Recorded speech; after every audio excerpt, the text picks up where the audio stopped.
Union endorsements are earned by one candidate or the other. But what do they mean and what political capital do they have?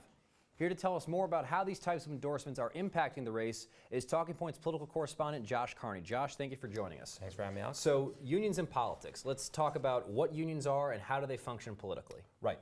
Unions are groups based on similar association, whether it's textile industry, car industry, firefighters, or police officers.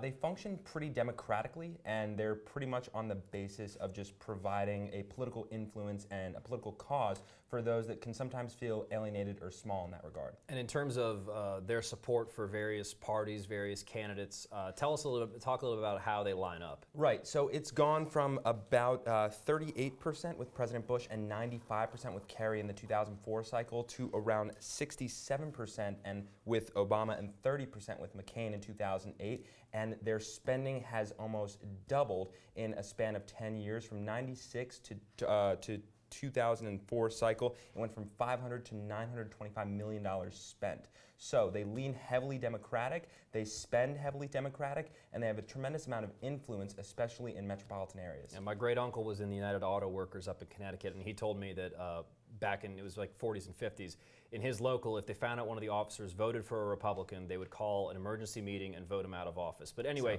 right. this election, what candidate has the edge in union endorsements? Well, it's actually shaping up pretty interestingly. You see Trump picking up a large portion of civil service, being police officers, firefighters, and those particular unions, and then those who are in increasingly diminishing job markets, whether it's textiles or manufacturing, are leaning heavily Democratic. So it's actually a split between pretty much law enforcement and everyone else.